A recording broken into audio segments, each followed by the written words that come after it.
Boker Tov, messieurs, Boker Tov. Grande journée aujourd'hui, Bezrat Hashem.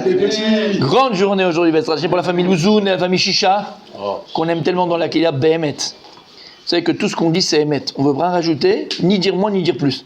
On dit par le juste. Surtout moi. Moi, tu sais. Non, je parle qu'en mon nom. Je ne parle qu'en mon nom. En tout cas, on est très, très, très heureux. Et si on a le Khatan avec nous, alors on va déroger, on dit déroger à la règle. Tu vois, je sais un petit peu parler français. Déroger à notre habitude. On va que le Chot Sadikim, voilà, même lui, il est d'accord avec nous. On va dire un petit mot, Be'ezrat Hashem, avant le mariage. Avant le mariage, Be'ezrat Hashem, c'est tellement un grand moment, mon tzaddik. On le répète tellement dans la synagogue, Bémet. Depuis qu'on se connaît, je crois que c'est la chose que j'ai répétée le plus. Si on veut vivre quelque chose, et on l'a dit ensemble, bon, toi tu sais tout ça, on a déjà parlé, mais si on veut vivre un moment intensément, ça veut dire quoi intensément? Akadosh Baruch Hu nous offre dans la vie, on a des rendez-vous en fait. On a des rendez-vous avec Akadosh Baruch Hu, comme je l'ai dit Shabbat. On a des rendez-vous. Rendez-vous, c'est un mariage. On a dit un rendez-vous, ça peut être une naissance. Rendez-vous, ça peut être une augmentation dans son travail, pas une augmentation pécuniaire, mais comment on dit qu'on avance? Un avancement. Une promotion, un avancement dans son travail. Ça peut être, d'accord? On vit des choses. C'est pas qu'il faut relier ces choses-là à Akadosh Baruch Hu. C'est que ces choses-là, c'est Akadosh Baruch Hu. Pas besoin de les relier. C'est Akadosh Baruch Hu. Parce que les relier, déjà, c'est un problème. C'est-à-dire que tu crois qu'il n'y a pas Hachem. Ça, c'est Akadosh Baruch Hu. Maintenant, comment et pourquoi Hachem nous offre ces moments et ces événements extraordinaires? C'est parce que ça nous construit. Et c'est ça qui nous permet de devenir encore plus et de construire notre avenir. Maintenant, qu'est-ce qui va nous permettre de vivre ce moment intensément? Alors là, c'est un mariage, en l'occurrence, Bezrat Hashem. C'est la préparation que tu as eue. Et là, tu es encore préparé. Là encore, jusqu'à que tu n'es pas sur la choupa, tu es encore dans la préparation. Et c'est ça en vérité. Pour vivre un moment intensément, c'est-à-dire que prendre la spiritualité de ce moment-là, prendre l'essence de ce moment-là, et avoir conscience du cadeau qu'Hachem nous fait dans cet événement-là, d'accord? Il faut se préparer à lui. Se préparer notre conscience. Alors, on est dans l'étude de la Gemara, on a des Talmidei Chachamim dans cette synagogue, c'est impressionnant, c'est au mètre carré qu'on les compte, d'accord? Et on fait Maseret Sota. Alors, je ne vais pas vouloir t'angoisser, d'accord? De quoi parle la Sota? Elle parle d'une femme qui est donc soupçonnée d'avoir peut-être, d'accord, tourné le dos à son mari, on va dire, et d'être partie avec un autre homme. Chas v'shalom. Attention, hein, on va expliquer. Ok. La Gemara, elle nous dit, il y avait un processus pour vérifier si cette femme avait fait ou pas cette avéra-là ou pas. Et la Gemara, donc, elle nous dit de manière très très rapide, on aime cette femme chez le Kohen Gadol, elle devait boire, on connaît les eaux amères, dans lesquelles on avait mis un parchemin avec le nom de Dieu. Le nom de Dieu s'effaçait dans l'eau, et elle devait boire. Si elle avait malheureusement trébuché, c'était sa capara, elle devait mourir. Elle mourait pas naturellement, mais par miracle, elle mourait entre guillemets. Et si jamais elle avait rien fait, alors rien fait, c'est-à-dire qu'elle n'a pas fait l'homme assez, elle n'a pas fait l'acte, mais il n'y a pas de fumée sans feu, donc il y a eu quelque chose, mais il n'y a pas eu l'acte. Grâce à Dieu, à la fin, elle s'est retenue, elle n'a pas fait ce qu'elle a fait. C'est d'un niveau extraordinaire. Quelqu'un qui a une avéra devant lui. Et ça, qu'est-ce qu'il va te dire? C'est bon, ça y est, maintenant, qu'est-ce qu'il reste à faire? Juste, je vais terminer l'avéra, je vais le faire. Non, exactement. Si une personne est devant une avéra, elle se retient juste avant de faire l'avéra, elle a devant un Kadosh Baruch Hu une place extraordinaire. C'est un gibor, cette personne-là. Ou une gibora. Il n'est jamais trop tard, les choses reviennent. D'accord? La vie se répète. En tout cas, d'accord, il faut être gibor. Et donc cette femme, elle avait alors des brachot, elle avait beaucoup d'enfants, elle devenait très belle, mais il y a plein de choses qui lui arrivaient, ok? Mais c'est pas ça la Nekuda, parce que Bezrat Hashem, il n'y a pas de problème avec ça. La Nekuda, elle n'est pas là.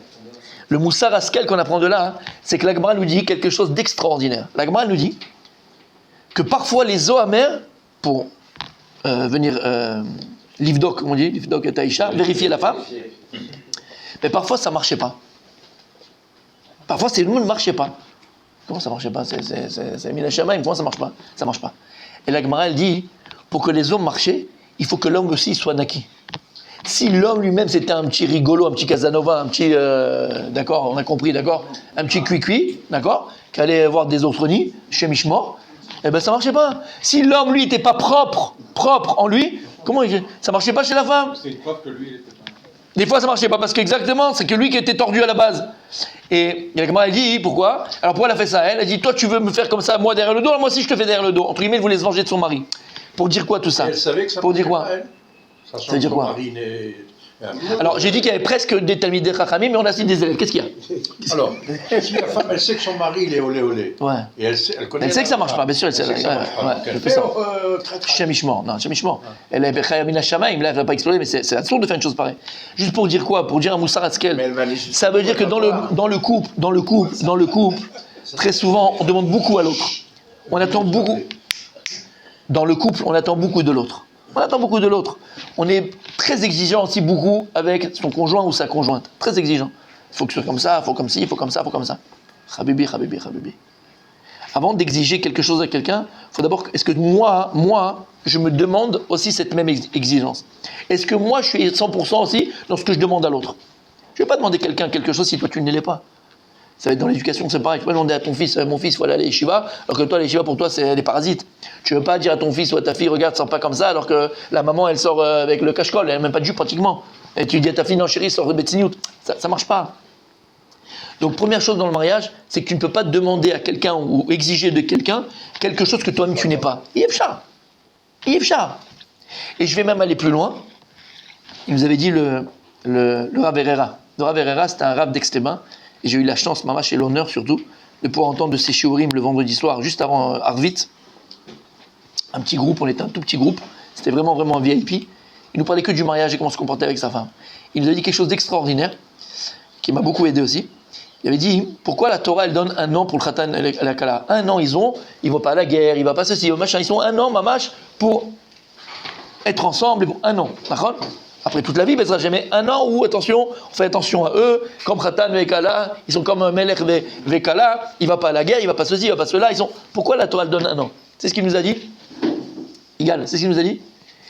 Il a dit, tu sais pourquoi elle donne 1 an Khatan et la Kala? Pour que chacun apprenne à vivre avec les défauts de l'autre. Parce que quand on se marie, ça arrive. Ça arrive tous les jours. D'accord? Tous les jours. Il n'y a même pas moins d'un mois, un garçon que je connais qui m'appelle, pas de Ranana, d'un autre endroit où j'étais avant, bref, et il me dit voilà, on m'a proposé, parce que c'est pas proposé un chidour, là il a rencontré une jeune fille, très mignonne, très machin, vraiment tout va bien, c'est très beau, voilà, tout machin. Non mais, elle commence à faire Shabbat. Elle faisait pas Shabbat, mais pour moi elle commence à faire Shabbat. Quand la carotte, c'est très bien, ok, super.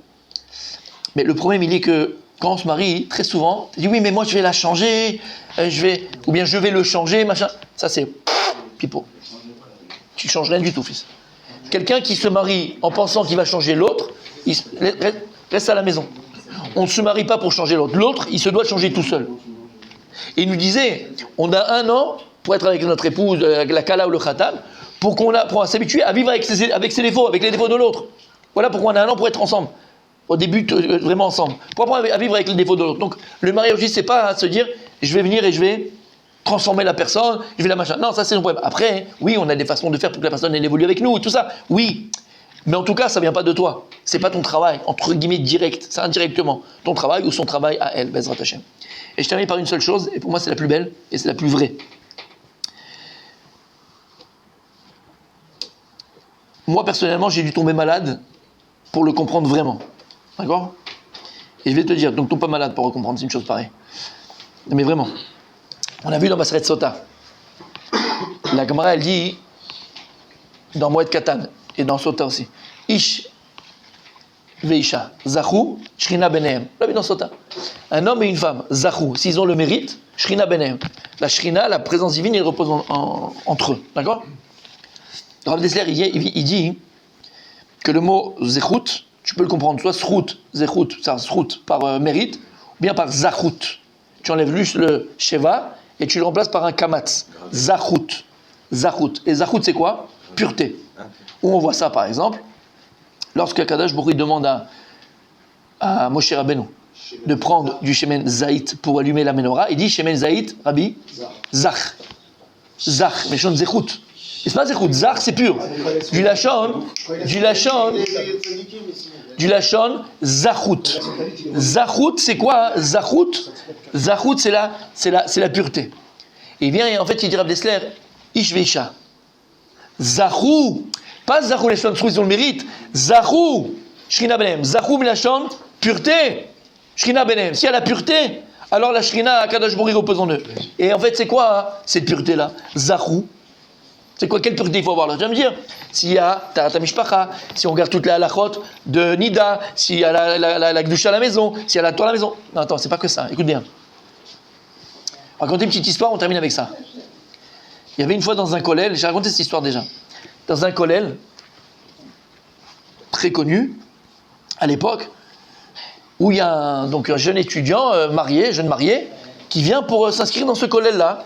Donc il arrive là-bas, on le voit, et là tout le monde, le sourire, le machin, le roche kollel, les gens, les trucs, ils sont hyper heureux, ils sont hyper contents. Pourquoi? Qui c'était? Le petit-fils du Chavetz Chaim. D'accord, d'accord, c'est comme une...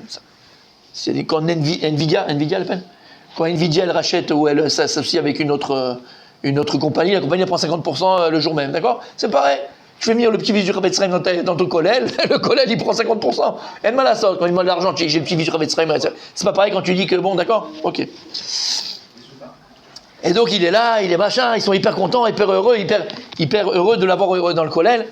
Et puis les jours ils passent, le kollel il commence à 9h. Il arrive à 9h10, 9h15, une fois 10h moins quart. Pas tous les jours, mais tu vois, une fois sur 2, une fois sur 3, comme ça. C'est pas toujours à l'heure. Alors ils se discutent entre eux, tu vois, un peu égal. Et donc ils discutent un petit peu à l'heure. D'accord? Ils discutent un petit peu comme ça, entre eux, le Rosh Kol et ça. Et il dit, mais c'est pas normal. En plus, c'est pas beau, c'est le petit Chavetz Chaim, tout le monde le voit, tout le monde le regarde, c'est un exemple. Et lui, il n'arrive pas à l'heure comme un machin. D'accord. Et donc, il parle à l'autre, le responsable, il dit, écoute, il faut que tu ailles lui parler, c'est pas normal. C'est pas normal, ça dure comme ça depuis un mois, c'est pas normal.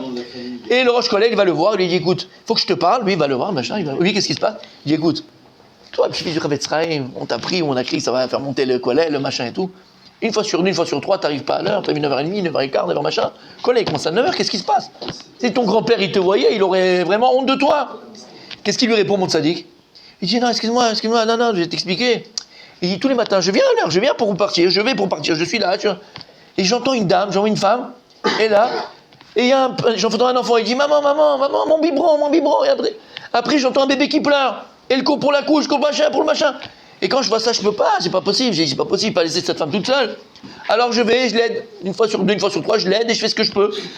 Alors le Rosh Kollel entend ça, il dit, wow, excuse-moi, Mechila, Vadaï, le petit-fils du Chavetz Chaim, bien sûr, comment j'ai pu croire une fois que, parce que tu étais en retard, parce que tu dormais, tu fais du chesed comme ça, il lui dit, écoute, peut-être que nous aussi on peut l'aider, peut-être qu'elle est veuve, peut-être qu'elle n'a pas de mari, peut-être qu'elle est toute seule, peut-être, nous aussi on voudrait l'aider. Il dit, il n'y a pas besoin, c'est ma femme. C'est ma femme. T'as compris ce que ça veut dire? Et il dit en vérité, le Rav Shvadron, Zachou, Zach, la pureté. Quand on dit que Shemen Zaïd Zach, Rashi dit, on devait utiliser la première pression de l'olive. Parce que la première pression de l'olive, c'est la meilleure huile qui peut exister. Et il dit, Ishveisha Zachou, s'il y a cette pureté, c'est quoi? Dans un couple, il faut donner le meilleur de nous-mêmes d'abord à notre épouse, à nos enfants et à la maison. Parce que malheureusement, on a tous tendance à faire les beaux à l'extérieur, à donner le meilleur de nous à l'extérieur, d'être à 100% à l'extérieur, et donc rentrer à la maison, j'ai pas le temps, j'ai pas la force, je peux pas, je suis fatigué, me saoule pas, me frique pas, me fais pas. Tu donnes les déchets à la maison. Ça fourre. Alors pourquoi on le fait de manière inconsciente? Pourquoi on le fait de manière inconsciente? C'est pour le faire de manière inconsciente parce que c'est vrai, la maison c'est très ingrat. C'est ingrat. D'accord, le merci, il est une fois tous les inglinglins, les flashs, il n'y en a pas, qui va te dire, waouh, qu'est-ce qu'il est gentil, waouh, qu'est-ce qu'il est comme ci. D'accord, mais quand tu fais à l'extérieur, là on parle de toi, qu'est-ce qu'il est sympa, qu'est-ce qu'il aide, qu'est-ce qu'il donne, qu'est-ce qu'il fait. Mais à la maison, t'as ni médaille ni rien, d'accord. Non seulement tu fais, en plus on crache dessus. Bon bref, j'en parlerai plus tard, j'ai besoin de parler. Bref, d'accord. Ok. C'est de la thérapie, fils. J'aime ces synagogues, c'est une vraie thérapie. Ok, t'as compris ce que ça veut dire? Aval Zelo Nachon. Aval Zelo Nachon. Béhémet, le meilleur de nous-mêmes, il dit Rav Dessler, Zachou, Shrina Bener. Si tu es capable de donner le meilleur de toi à ton épouse, le meilleur de toi à ton mari, le meilleur de toi à tes enfants, le meilleur de toi à tes parents, le meilleur de toi d'abord à ton foyer, d'abord à ta maison, Shrina Benehem, Akadosh Baruch Hu, il est content, Akadosh Baruch Hu, il est heureux, Akadosh Baruch Hu, il met sa Shrina, et si Akadosh Baruch Hu, il est à la maison, alors tu as toute la bracha, c'est ce qu'on vous souhaite, Bezrat Hashem, beaucoup de brachot, Bezrat Hashem.